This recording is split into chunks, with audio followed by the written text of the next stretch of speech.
Lines के प्रायोजक पेट सफा आयुर्वेदिक चूर्ण, पेट सफा हर रोग दफा। पेट्रोल और डीजल की बढ़ती कीमतों के खिलाफ मध्य प्रदेश में कांग्रेस कारकुनान के जरिए जगह जगह पर धरना देकर एहतजाज किया गया। भोपाल में भी कांग्रेस कारकुनान ने पेट्रोल पंपों पर धरना देकर एहतजाज किया और हुकूमत से पेट्रोल व डीजल पर लगाए गए टैक्स को वापस लेने का मुतालबा किया। कांग्रेस के एहतजाज में साबिक सीएम दिग्विजय सिंह भी शामिल हुए। एहतजाज के दौरान मरकजी हुकूमत के खिलाफ नारेबाजी की गई। लोग प्ले कार्ड्स हाथ में लिए हुए थे जिसमें बढ़ती महंगाई और मरकजी हुकूमत के खिलाफ स्लोगन लिखे हुए थे। अंतर्राष्ट्रीय क्षेत्र में कच्चे तेल के भाव गिरते जा रहे हैं। चलो भाई शांत रहो। और भारत के उपभोक्ताओं के लिए पेट्रोल डीजल के भाव बढ़ते जा रहे हैं। यूपीए सरकार में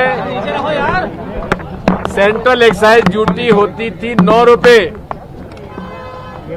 आज वही सेंट्रल एक्साइज ड्यूटी है 34 रुपए। वहीं बीजेपी ने कांग्रेस के एहतजाज को ढोंग से ताबीर किया है। वज़ीर दाखिला डॉक्टर निरुत्तम